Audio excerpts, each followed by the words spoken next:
할렐루야. 오늘은 어버이 주일입니다. 자식을 낳고 기르느라 애쓰신 여기 계신 우리 아버님, 어머님께 하나님의 은혜와 평강이 가득하시기를 주님의 이름으로 간절히 축원드립니다. 그리고 부모님을 통해 이 세상에 오게 된 모든 자녀에게 하나님의 크신 사랑이 가득하기를 간절히 소망합니다. 예전 설교 시간에 우리 초등학생들의 재미있는 답안지를 소개한 적이 있습니다. 인터넷에서는 그것을 엽기답안이라고 했는데 제가 보기에는 너무나도 참신한 답안 같습니다만 그 가운데 몇 개를 오늘 다시 소개해 보고자 합니다. 초등학교 어린아이들에게 물었습니다. 옛말에 사촌이 땅을 사면 답은 배가 아프다. 근데 한 어린이는 이렇게 답을 했습니다. 가본다. 또 한 어린이는 우와 하고 답했다는 것이죠. 사촌이 땅을 샀으니 축하할 일이라는 것입니다. 참으로 너무나 아름다운 마음이 아닐 수가 없습니다. 또 초등학생들에게 사자성어 문제로 밤에 술을 먹고 취해서 시끄럽게 떠들며 사람들을 잘못 들게 하는 것은 하고 답은 네 글자로 땡땡땡 가라고 적었습니다. 답은 고성방감입니다만 한 어린아이가 이렇게 적었다고 합니다. 아빠인가? 정말 참신한 대답이 아닐 수 있습니다. 마지막 하나 더 말씀드리면 우리 초등학생 전체에게 부모님들은 왜 우리를 그렇게 사랑하는 걸까요? 하고 물었습니다. 여러분은 뭐라고 답하시겠습니까? 설명이 쉽지 않은 누름입니다. 아이들도 이 질문에 참으로 난감했던 모양입니다. 그래서 이렇게 답을 했다는 것이죠. 그러게 말입니다. 참으로 기막힌 답이 아닐 수가 없는 것이죠. 부모가 자녀를 아끼고 사랑하는 이 내리사랑은 유수거래가 안 되는 너무나도 당연하고 흔한 일이라고 생각을 합니다. 그러나 자녀가 부모를 사랑하는 이 치사랑은 매우 드문 것 같습니다. 그래서 오늘처럼 이 어버이날만 되면은 이 효자들의 선행을 매스컴에서 크게 소개하고 칭찬합니다. 정말로 내리사랑은 있어도 치사랑은 없다 하는 말이 그리 틀린 말이 아닌 것 같습니다. 지금 우리가 사용하는 이 개역 성경에는 없습니다만 외경 가운데 하나인 집회서 7장에 보면은 이런 말씀이 기록되어 있습니다. 27절로 28절의 말씀입니다. 네 마음을 다하여 아비를 공경하고 너를 낳으실 때 겪은 어미의 고통을 잊지 말아라. 네가 세상에 태어난 것은 부모님의 덕택임을 잊지 말아라. 그들의 은덕을 내가 어떻게 무엇으로 갚을 수 있겠느냐 하는 말씀입니다. 우리가 살아가면서 자녀 사랑이 부모의 당연한 본분이라면 이 부모 공경은 자녀된 자들의 마땅한 도리라고 하는 말씀인 것이죠. 지금은 은퇴하셨습니다마는 청파교회 김기석 목사님이라고 하는 분이 계십니다. 그분이 목회할 때 이야기입니다마는 교육 중에 연세 많으신 한 권사님 한 분이 계셨답니다. 그 권사님은 노안으로 자녀들의 돌봄을 받았는데 목사님을 만날 때마다 이렇게 말했답니다. 목사님은 하나님하고 친하시죠. 하나님께 부탁해서 저 좀 빨리 데려가라고 해주세요. 왜나지 쓸모없는 사람을 그대로 두시는지 모르겠네요. 무엇보다 자식들 보기에 민망하네요. 자녀들이 당신을 돌보면서 고생하는 것이 너무나 미안해서 한 말씀이었어요. 그러면 목사님은 이 권사님을 이렇게 위로를 했다고 합니다. 권사님, 그런 말씀하지 마십시오. 세상에서 쓸모없는 사람이 어디 있겠습니까? 권사님은 지금 자식의 도움 없이는 살 수 없는 형편이지만, 그러나 권사님은 지금 자식들의 영혼을 기르고 계십니다. 그러니 마음 편히 가지세요. 이렇게 답을 했다는 거죠. 여기 김 목사님의 말씀 가운데 권사님 지금 자녀들의 영혼을 기르고 계십니다 하는 이 말씀이 참으로 인상적인 말이 아닐 수 없습니다. 이는 그러니까 예전에는 자녀들의 생명을 낳고 육신을 길렀다면 이제 병들어 누워있는 어머니는 이 자녀들의 영혼을 기르고 있다라고 하는 이야기죠. 자녀들이 어머니를 돌보면서 사람 사는 도리를 배우고 그 속에서 그들의 영혼이 더욱 고귀해지고 있다라고 하는 그와 같은 말입니다. 사랑하는 조국의 성도 여러분, 힘없고 병든 부모님을 돌보고 공경하는 자녀들은 그들의 영혼이 귀해지는 축복을 받고 있는 사람들입니다. 그러니 나중에 여러분이 병석에 눕게 되더라도 낙심하거나 절망하지 마시기 바랍니다. 늙음은 쓸모없는 존재가 아니라 바로 이 자녀의 영혼을 귀하게 거룩하게 세우는데 꼭 필요한 존재가 되기 때문입니다. 자, 그런데 우리 기독교 신앙에서 이처럼 이 효도라고 하는 것은 단지 윤리, 도덕적 문제만이 아닙니다. 우리가 좋은 부모가 되고 좋은 자녀가 되는 것, 그리고 부모의 말씀에 순종하고 늙은 부모님을 공경하는 것이 하나님의 신앙과 너무나도 밀접하게 연결되어 있다라고 하는 것이죠. 다시 말하면 하나님을 믿는 것과 부모에게 효를 행하는 것이 이 동전의 양면과 같다라고 하는 겁니다. 자, 그렇다면 성경은 왜 이처럼 하나님 신앙과 더불어 효를 함께 두고자 했을까요? 오늘 함께 읽은 이 본문 룻기서가 바로 이러한 물음에 대해서 아주 뜻깊은 답변을 우리에게 제시하고 있습니다. 오늘 이 본문의 주인공은 룻이라고 하는 여성입니다만 그녀의 시어머니 나오미와의 관계에서 가장 크게 효를 실천한 인물로 성경은 뽑고 있습니다. 하지만 효녀 그 이상을 넘습니다. 제 생각입니다만 룻이 단지 효녀라고 하는 사실만으로는 이 성경의 한 자리를 차지하지 못했을 겁니다. 다시 말해 구약성경 39권의 책 가운데 한 권으로 기록되고 선정될 만큼, 그리고 수천 년에 걸쳐서 그녀의 이름이 기억되는 것은 그의 효행, 신앙과 너무나도 밀접한 관련을 맺고 있기 때문이다 라고 하는 사실입니다. 그러므로 오늘 이 룻기, 이 같은 깊은 의미를 이해하면서 먼저 이를 위해서 간략하게나마 이 룻기의 배경을 살펴보고자 합니다. 기원전 4, 5세기경에 베들레헴에 살던 유다 지파에 엘리멜렉이라고 하는 사람이 있었습니다. 그 안에는 나오미였고 말론과 기련이라는 두 아들이 있었습니다. 어느 날 이들이 살고 있는 베들레헴에 심히 기근이 들자 이 엘리멜렉은 가족을 데리고 이방 땅 모압으로 이주했습니다. 그런데 이 엘리멜렉이 그만 얼마 되지 않아 죽습니다. 그리고 나오미는 두 아들을 모압 족속의 딸들과 결혼을 시킵니다. 그 딸들이 오르와와 오늘의 주인공 룻입니다. 그런데 야속하게도 두 아들 역시 결혼한 지 얼마 안 되어서 모두 죽음을 맞게 됩니다. 어머니 나오미는 이루 말할 수 없는 참담한 처지에 놓이게 된 것이죠. 그렇게 한 가정에 세 여인만 남게 되었습니다. 이 세 여인이 함께 살아가던 중에 이스라엘의 기근이 사라지고 곡식도 많이 이제 생산되었다는 소식을 듣게 되었습니다.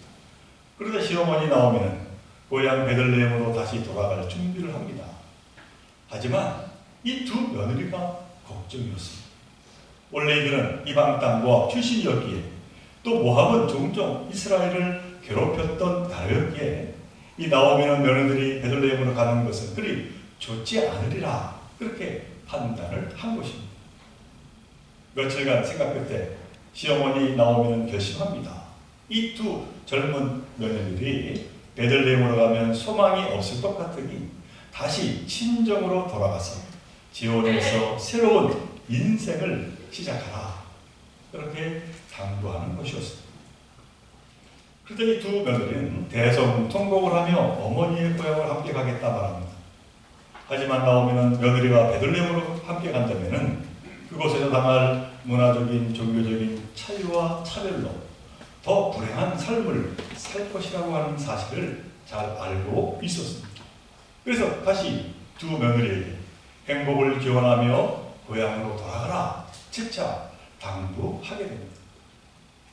이 장면이 오늘 본문 첫 절인 12절에 나옵니다. 내 딸들아 되돌아가라. 시어머니 나오미의 간곡한 그 사랑의 또 권면입니다.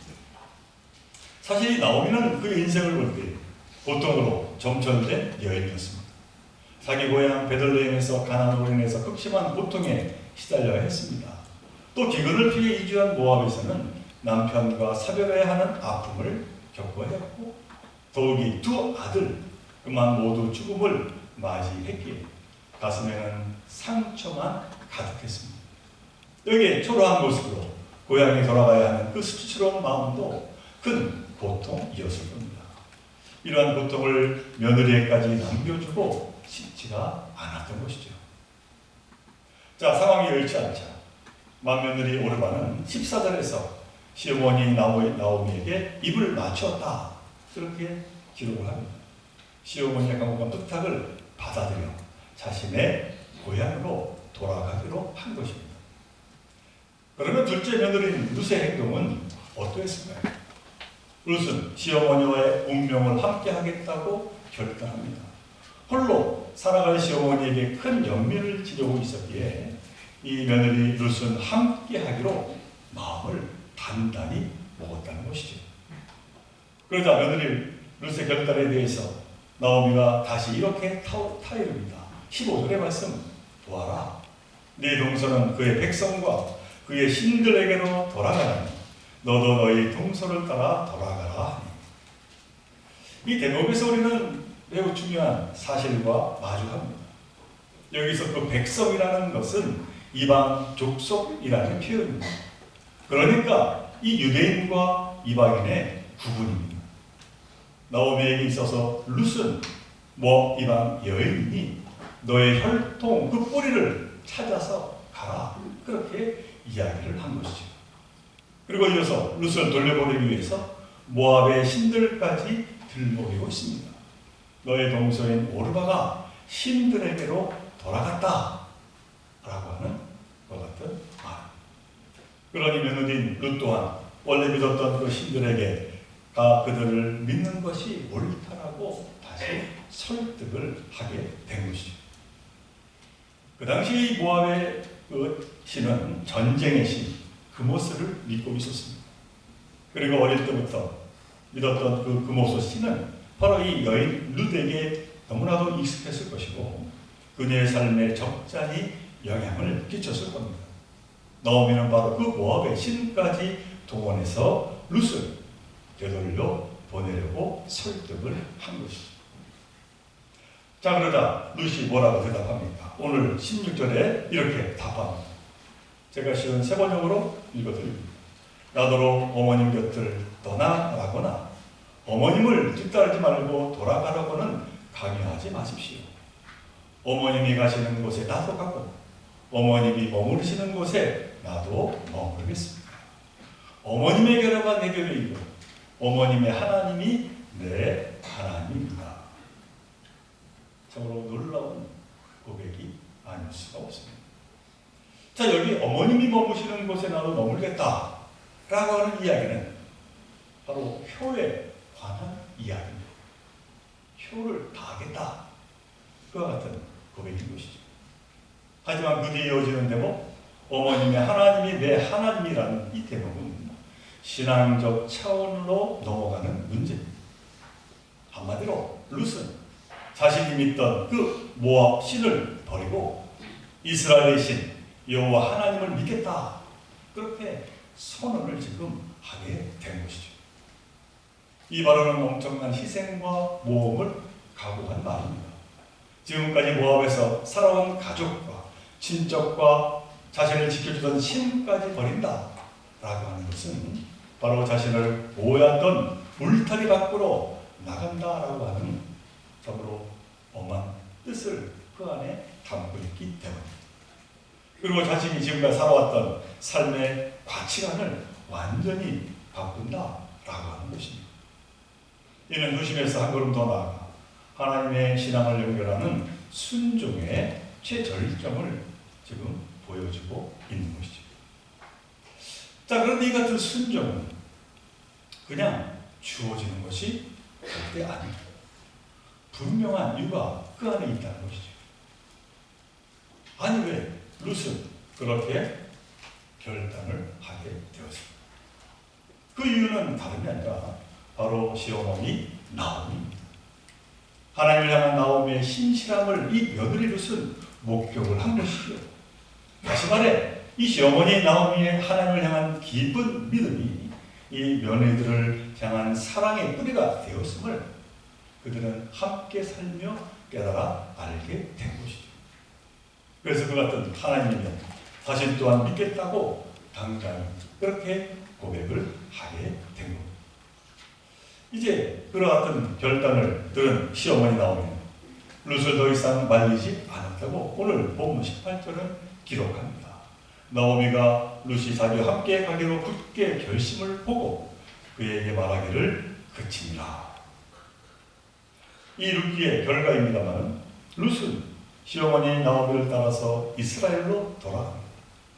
그곳에서 룻은 보아스라고 하는 유대 베들레헴의 부유한 지주와 만나 결혼하게 됩니다. 이 남편 보아스는 나오미의 남편과 친척이기도 한 사람이었습니다.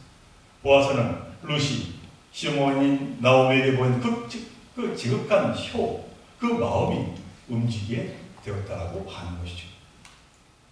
이처럼 룻의 효심은 시아버지인 엘리멜렉의 혈통을 살렸습니다.